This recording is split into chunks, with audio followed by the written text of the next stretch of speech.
اعوذ باللہ من الشیطان الرجیم، بسم اللہ الرحمن الرحیم۔ میں ہومیوپیتھک ڈاکٹر محمد اشرف چودھری، چیئرمین CUH پاکستان، آپ کی خدمت میں حاضر ہوں۔ حسب روٹین آج بھی ایک اہم پروگرام لکھ کے اہم بیماری پہ، اہم ٹاپک پہ آپ کو انفارمیشن دینے کے لیے آپ کی حاضر خدمت ہوں۔ یہ اسپیشل ٹی وی کا ہم سب مشکور ہیں، اور آپ میرے ناظرین بھی اسپیشل ٹی وی کا شکریہ ادا کریں کہ ہر ہفتے ہیلتھ اسپیشل پروگرام کے ساتھ ہومیوپیتھی اور صحت کے حوالے سے پوری دنیا کے ناظرین کو بالکل مفت انفارمیشن دیتا ہے۔ تو جناب آج کا پروگرام بھی اسی سلسلے کی یہ کڑی ہے کہ ہومیوپیتھی اور صحت، ہومیوپیتھی میں کیسے صحت کا حصول ممکن ہے۔ تو میرے ساتھ پاکستان کے مایہ ناز ہومیوپیتھک ڈاکٹرز موجود ہیں۔ انشاءاللہ ہم ان کی رہنمائی میں آپ سے بات کریں گے، اور آپ کے لیے بیش قیمت نالج جو ہے وہ انشاءاللہ شیئر کیا جائے گا۔ یہ جو یہاں پہ آ کے بات کرتے ہیں، یہ اپنی عوام کے لیے جو انفارمیشن دیتے ہیں، یہ بالکل معمولی بات نہیں ہوتی۔ اس کے لیے سالہ سال کی محنت، تگودو اور کوشش ہوتی ہے۔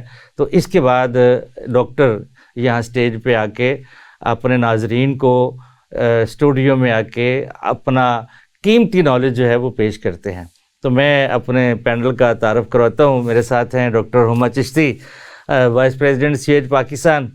ان کے ساتھ ماشاءاللہ ڈاکٹر عقیل جاوید صاحب، سیکرٹری جنرل ہیں CUH پاکستان کے۔ اور آج ایک نیا اضافہ ہے جناب ڈاکٹر سجاد احمد قاضی صاحب، یہ بھی CUH لاہور کے رہنما ہے، اور انشاءاللہ یہ بھی آج اپنے قیمتی نالج سے آپ کو آگاہ کریں گے۔ تو بات ہم ڈاکٹر سجاد قاضی صاحب سے ہی شروع کرتے ہیں کہ ڈاکٹر صاحب آپ یہ بتائیں کہ یہ جو آج کل ایک مرض بہت پرانا ہے جس کو ہم دمہ بولتے ہیں، کہ جس میں سانس کی نالیوں میں تنگی ہوتی ہے، بلغم ریشہ جم جاتا ہے، سانس میں دشواری ہے، اور حتیٰ کہ بڑھتے بڑھتے جو ہے وہ مریض موت کے منہ میں چلا جاتا ہے۔ یہ کیا چیز ہے؟ یہ دمہ کب ایجاد ہوا، کیسے ہوا، کیوں ہوا؟ تو اس پہ ذرا میرے ناظرین کو بتائیں۔ بسم اللہ الرحمن الرحیم۔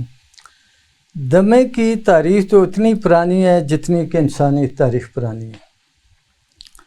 جیسے ابھی آپ نے خود بھی فرمایا ہے کہ یہ جو لنگس کی ایئر ویز ہوتی ہیں، نالیاں ہوتی ہیں، یہ سکڑ جاتی ہیں، تنگ ہو جاتی ہیں، لیکن اس کی 3 بڑی وجوہات ہوتی ہیں۔ الرجن بھی ہوتی ہے، میوکس کا یا بلغم کا ضرورت سے زیادہ، میوکس ممبرین تو کام کرتی رہتی ہیں، اس کے بغیر تمہارے باڈی فنکشن ہی نہیں کر سکتی، لیکن ایک ایکسٹرا آرڈینری بہت زیادہ وہ پیدا کرتی ہیں، اس سے وہ تنگ ہو جاتی ہیں، یا کسی وائرس یا بیکٹیریا کی وجہ سے انفلیمیشن ہو جاتی ہے جس وجہ سے وہ تنگ ہو جاتی ہیں، اور مریض کے لیے سانس لینا دشوار ہو جاتا ہے۔ یہ تو اس کی تقریباً ہے ان کی کنسٹرکشن آف دا ایئر ویز پہ نپٹے گئے۔ اس کی کازز میں یہ آ جاتا ہے کہ جینیٹک بھی ہوتی ہے، پھر سیویئر ریسپیریٹری، یعنی کہ اگر باپ کو دمہ ہے تو اس سے بیٹے آگے کو یا شفٹ بیٹی ہونا کو بھی یقیناً ہو سکتا ہے، لیکن اس کا اگر پراپر ہومیوپیتھک ٹریٹمنٹ کروایا جائے تو اللہ کی مہربانی سے، اس کی رحمت سے وہ اس سے محفوظ بھی رہ سکتے ہیں، جبکہ ایلوپیتھی میں اس کا کوئی ٹریٹمنٹ نہیں ہے تاکہ وہ سیف اینڈ ساؤنڈ رہیں بچے ان کے۔ یہ ہومیوپیتھک کو یا ہومیوپیتھی کو یہ یعنی کہ ہومیوپیتھی کو یہ اعزاز ہے کہ ایستھما کا ایک شافی علاج ہومیوپیتھی میں موجود ہے، جبکہ کسی اور پیتھی میں اس کا علاج کمپلیٹ علاج پاسبل نہیں ہے۔ جی جی۔ تو یہ اپنا ڈاکٹر عقیل صاحب آپ کی طرف آتے ہیں کہ یہ دمہ کن وجوہات کی بنیاد پہ ہوتا ہے؟ کون کون سی ایسی ریزنز ہیں؟ اس میں کوئی ہمیں موٹی موٹی بتائیں کہ کیوں دمہ ہی کیوں ہوتا ہے، اور کس وجہ سے ہو جاتا ہے؟ ڈاکٹر صاحب ایک تو میں تھوڑا سا اضافہ کر دوں، انہوں نے جیسا تاریخ بتائی بالکل جی، انسانی تاریخ جتنی پرانی اتنا ہی دمہ پرانا ہے، اور دمہ کہتے ہیں کہ دم کے ساتھ ہی جاتا ہے، ایسا نہیں ہے، ہومیوپیتھی میں ایٹ لیسٹ ایسا نہیں ہے۔ اچھا، اس کو ایستھما دم کے ساتھ ہی جاتا ہے۔ ایستھما مطلب ابھی پروننسیشن اس کی ہو رہی تھی، اصل میں ایستھما تھوڑا سا میں بھی اپنی کریکشن کروں گا اور اپنے ڈاکٹرس کی بھی کریکشن کروں گا، حالانکہ ہائیلی کوالیفائڈ اور اس میں جو اسپیشلسٹ ہیں اسپیشلی ایلوپیتھ وہ بھی اس کو ایستھما ہی بولتے ہیں، اس کی پروننسیشن ایستھما نہیں ایسما ہے بیسکلی۔ اچھا، تو اس میں لکھنے میں وہ استھما ہی ہوتا ہے. لکھنے میں بالکل جی ASTHMA ہی آئے گا, لیکن اس کی پروننسیشن کسی بھی مطلب میڈیکل لینگویج میں یا برٹش انگلش میں دیکھ لیں تو ایزما ہی آپ کو ملے گا. تو میں اس پروگرام کی وساطت سے تمام ڈاکٹر جو ایلوپیتھک ہیں یا ہومیوپیتھک ہیں ان سے گزارش کروں گا کہ اس کو کم از کم پراپر پروناؤنس ضرور کریں. تو ایزما. اب آتے ہیں جی آپ کے سوال کی طرف کہ جی اس کی مطلب ریزنز کازز کیا ہو سکتی ہیں. تو سب سے پہلے جیسے ڈاکٹر قاضی سجاد صاحب نے فرمایا کہ ایک تو جینیٹک اس میں ایشو ضرور شامل ہے, فیملی ہسٹری موجود ہوتی ہے, اور ہماری آبزرویشن میں آیا ہے کہ جو لوگ اوور ویٹ ہیں, جن کا وزن ان کا BMI باڈی میس انڈیکس سے آؤٹ ہے, وہ لوگ بھی اس کا شکار ہو جاتے ہیں. اور اسموکرز میں یہ پرابلمس بڑی دیکھنے میں آتی ہیں, جو خاص کر حقہ پینے والے جو ٹوبیکو یوز کرتے ہیں, تو ان میں یہ معاملات موجود ہیں. پھر پالوشن بھی بعض اوقات مختلف قسم کی پالوشنز ہیں, وہ بھی کردار ادا کرتی ہے. اور جو کچھ ورکرز ایسے ہیں جو انڈسٹریل ایریاز میں کام کرتے ہیں, مثال کے طور پر جو کسی کیمیکل انڈسٹری میں کام کرتے ہیں, کسی سیمنٹ انڈسٹری میں کام کرتے ہیں, تو ان میں بھی یہ پرابلم ہو جاتی ہے. مثال کے طور پر جو کاربن اورینٹیڈ آرگنائزیشن ہے جیسا ٹائر انڈسٹری ہے, اس میں کاربن کا استعمال بہت زیادہ ہوتا ہے. حالانکہ وہاں پہ سیفٹی میجر موجود ہوتے ہیں, لوگوں کو بالکل اس کے مطابق SOP کے مطابق کام کروایا جاتا ہے, اس کے باوجود کاربن کی موجودگی کی وجہ سے وہ ایزما کا شکار ہو جاتے ہیں. تو یہ تو ہے مین 2-4 ریزن. آگے جا کے ہم بات کریں گے کہ اس میں جو ٹائپس ہیں وہ کون سی ہے, وہ الرجک اور نان الرجک, اور پھر اس کی سب کلاسز پہ میرا خیال آگے چل کے بات کرتے ہیں. نہیں, اس کے علاوہ کازز میں اور ایک تو یہ اسموکر ہیں, حقہ نوش ہیں, الرجیز میں ڈسٹ الرجی میں بھی ہوتا ہے. ڈاکٹر آپ کی طرف آتے ہیں کہ اس کی کوئی دمے کی مخصوص جو سمٹم ہیں, علامات ہیں, وہ تو ذرا میرے ناظرین کے ساتھ شیئر کریں. جی ڈاکٹر صاحب, اس میں ایسا ہے کہ پرٹیکولر جو اس کی سمٹمز ہوتی ہیں کہ جس سے پہچانا جا سکتا ہے کہ یہ دمے کا جو ہے وہ اٹیک ہے یا دمہ ہو رہا ہے پیشنٹ کو, اس میں یہ ہے کہ ایک تو کھانسی کا ڈرائی کف جو ہے بہت زیادہ خشک کھانسی بار بار آتے جانا, اور پھر ٹائٹنس ہو جائے گی چیسٹ میں, یعنی سینے کی جکڑن جو ہے بہت زیادہ ہوگی. ساتھ ہی ساتھ جس طرح یہ ٹائٹننگ کی بات کریں نا, وہ بیسیکلی مسلز کی ٹائٹننگ ہوتی ہے, تو اس کو ہم سینے کی جکڑن کیا وہ ایسے نا ڈاکٹر صاحب ایسے مسلز اور یہ جتنے مسلز ہوتے ہیں یہ ٹائٹ ہو جاتے ہیں, اس کی وجہ سے وہ جکڑن محسوس ہوتی ہے. جی, کیونکہ آکسیجن جو ہے پراپرلی جا نہیں رہی ہوتی ہے ایئر ویز میں, اور اس کی وجہ سے جو ہے وہ ٹائٹ مسلز ہو جاتے ہیں, اور پراپر جو ہے وہ آکسیجن نہ جانے کی وجہ سے ہیوینس بھی فیل ہوتی ہے. پیشنٹ کو باقاعدہ ایسے لگتا ہے جیسے کہ سینے پہ کوئی بیٹھ گیا ہو, اتنا زیادہ ہیوی ویٹ اس کو محسوس ہوتا ہے اس ٹائٹنس کی وجہ سے.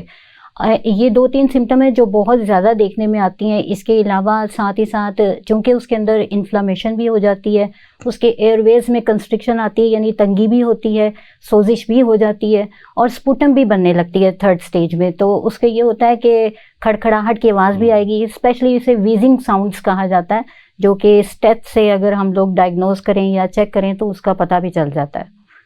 تو یہ ہیں پرٹیکولر سمٹمز جو اس کی سامنے آتی ہیں. اس کے علاوہ سم ٹائم سینے کا درد بھی ساتھ میں ہوتا ہے, پیشنٹ گھبراہٹ بھی فیل کرتا ہے, اور رات کو اچانک جو ہے وہ یہ اٹیک ہوتا ہے اکثر اوقات, اور وہ اٹھ کے بیٹھ جاتا ہے. اس کا سانس لینا اتنا یعنی دشوار ہو جاتا ہے کہ وہ بات بھی پراپرلی نہیں کر پاتا.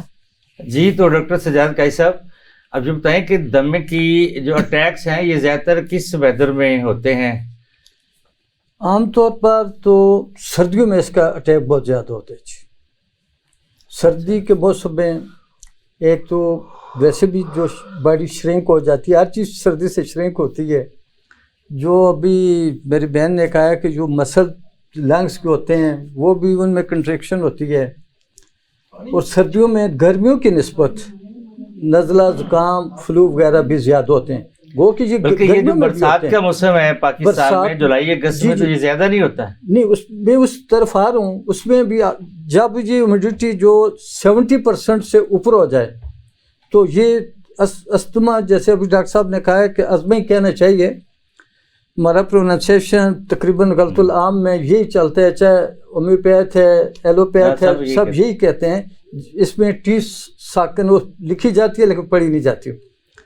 تو یہ رینی سیزن میں یا جس کو برسات کہتے ہیں اس میں اس کا اٹیک زیادہ ہوتا ہے. ایک تو موسم بڑا گرم ہوتا ہے, اس سے ہیومیڈیٹی بڑھ جاتی ہے. 70% 68 to